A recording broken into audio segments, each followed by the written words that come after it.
Normalmente, nós temos duas opções com aquilo que recebemos da nossa casa, da nossa família de origem. Ou nós vamos repetir dentro do nosso lar que nós estamos construindo, ou nós vamos repelir. Aquilo que é de bom, de saudável, vale a pena repetir. Mas aquilo que não foi bom, que não é saudável, você precisa repelir. Você não pode duplicar as falhas que você viveu dentro do seu lar de origem, dentro da sua família de origem, na sua casa, porque isso acaba despedaçando todos os relacionamentos. Estamos mais uma vez no nosso canal do Ministério de Casais da Primeira Igreja Batista de Irajá. Então, não esqueça de curtir, de se inscrever e compartilhar. Amor, o que nós iremos abordar hoje aqui nesse vídeo? Oi, Tati. Olá, queridos casais. O nosso tema desse vídeo é restauração. Qual área da sua vida está precisando de restauração? Na sua casa, na sua família, no seu casamento, nas suas finanças? À luz da Bíblia, à luz de uma história bíblica que está no Evangelho de João, no capítulo 4, a partir do verso 3, nós vamos aprender alguns ensinamentos importantíssimos sobre restauração. Todos nós desejamos relacionamentos saudáveis, um relacionamento equilibrado. E dentro desse relacionamento saudável, precisa ter uma conexão emocional, uma conexão física, né? Uma conexão espiritual também. E aí, o que a palavra de Deus diz, amor, sobre relacionamentos? Era desejo do Senhor que o homem tivesse um relacionamento saudável com Ele, com Deus, um relacionamento saudável também com a pessoa que divide a sua casa e um relacionamento saudável com todos os outros. Porém, em Gênesis capítulo 3, a Bíblia aponta que esse relacionamento foi despedaçado por conta da desobediência. Verdade. E então, Deus olha para a humanidade e inicia uma nobre missão, a missão da restauração dos relacionamentos. E essa nobre missão, ela é concluída com a entrega do seu Filho único, de Jesus Cristo, naquela cruz do Calvário, para que o relacionamento, para que o homem fosse religado novamente a Deus. Tremendo, né? Então, a Bíblia também, ela vai nos apontar que o relacionamento saudável, ele precisa começar na própria família, na verdade, que é o primeiro lugar, o lugar de refúgio. É a nossa casa, é a nossa família. Agora, quando a nossa casa não tem esse lugar de refúgio, esse lugar restaurado? Pois é, quando a sua família é um lugar de guerra em vez de um lugar de refrigério, é muito difícil, muito complicado. O marido perde a vontade de voltar para casa, a esposa perde a vontade de voltar para o lar, os filhos ficam debaixo de uma gritaria. Não permita que o seu lar se torne um campo de batalha. O seu lar precisa ser um lugar de refrigério e um lugar de restauração. Mas, amor, eu entendo também, à luz da ciência, porque as pessoas elas só podem dar aquilo que elas receberam, aquilo que elas têm.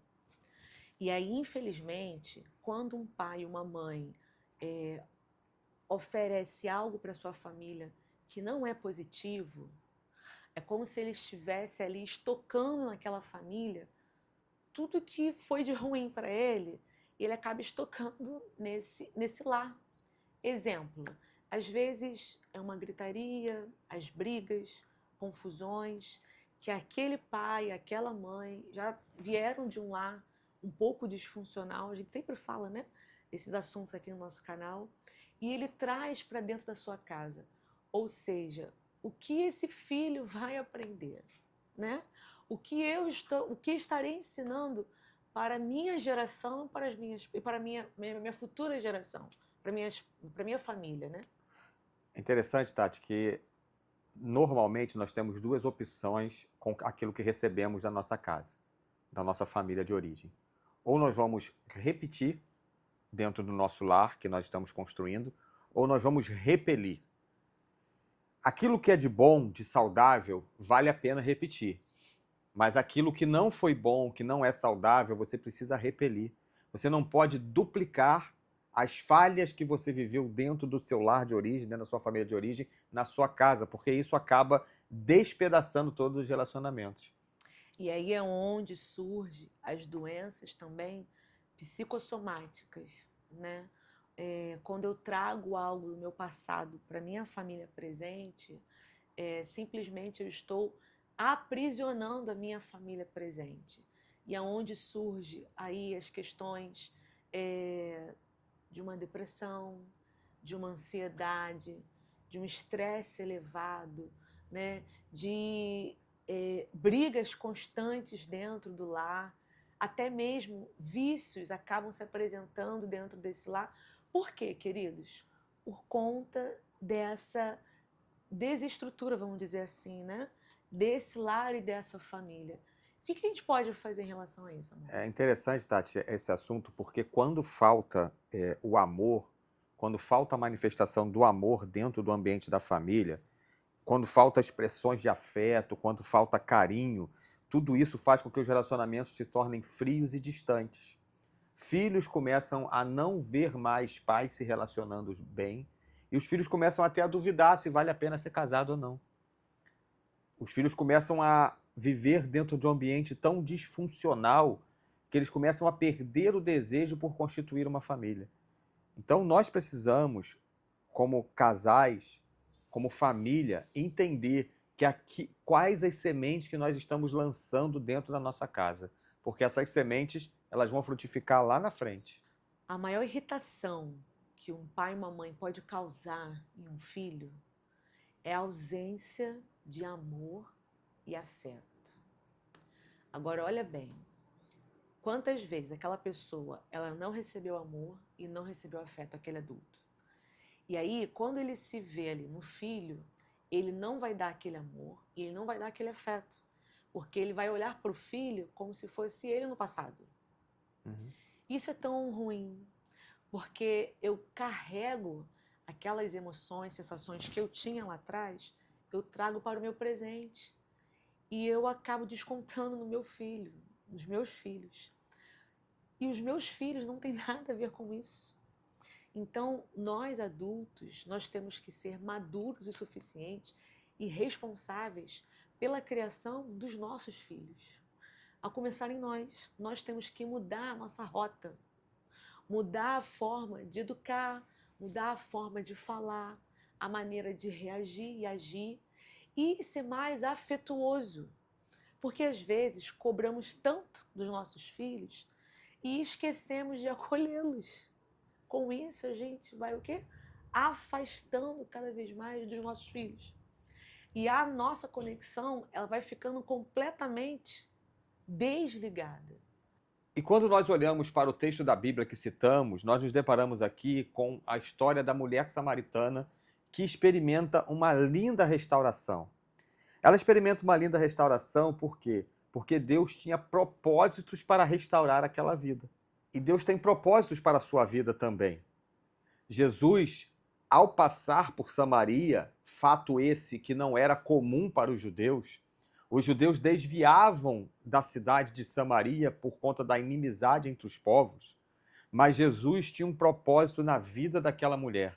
E ele passa por Samaria, e não só passa por Samaria. Aquela mulher tem um encontro com Jesus no poço. Jesus queria muito mais do que a água que ela podia lhe oferecer, porque ela tinha um cântaro para retirar a água daquele poço. Jesus queria tocar na alma daquela mulher.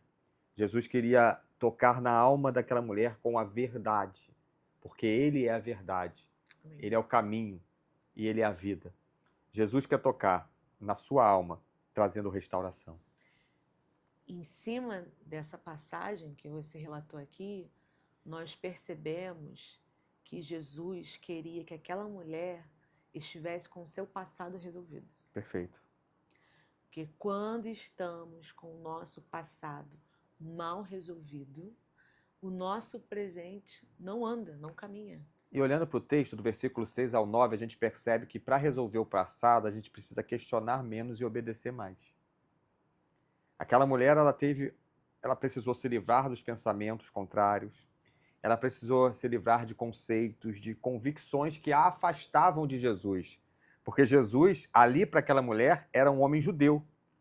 E aquela mulher não podia ter contato com judeus, muito menos com homens.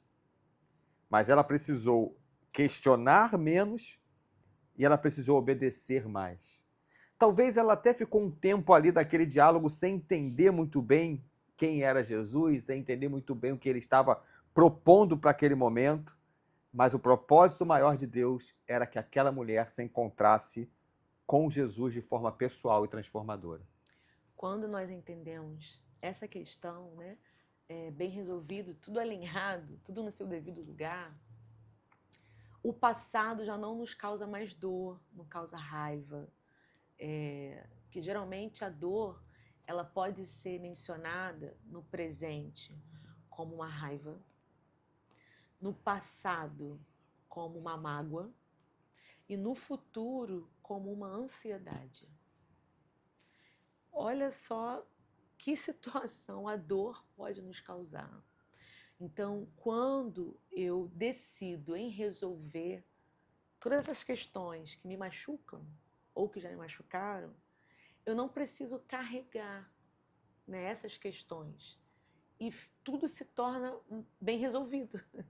E eu não preciso ficar olhando para o meu presente, lembrando o meu passado e querendo resolver o meu presente, achando que eu estou vivendo o meu passado ainda. Quando nós entendemos esse processo, a nossa família, o nosso lar, fica mais leve, fica mais equilibrado. Né? Cada um entende o seu papel, cada um entende a sua essência, cada um entende o seu valor. E uma questão, Tati, com relação a essa mulher, é que ela se escondia mesmo, o seu passado lhe pesava, a ponto de ela ir ao poço ao meio-dia, no horário mais quente, para não encontrar ninguém. Exatamente. E quando Deus tem propósito de cura nas nossas vidas, mesmo quando nós fugimos, Ele nos encontra.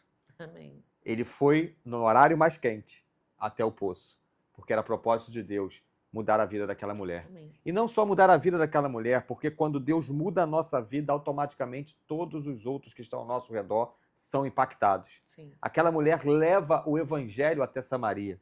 Aquela mulher vai até aquele povo e conta a sua experiência que ela teve com Jesus no poço de Jacó.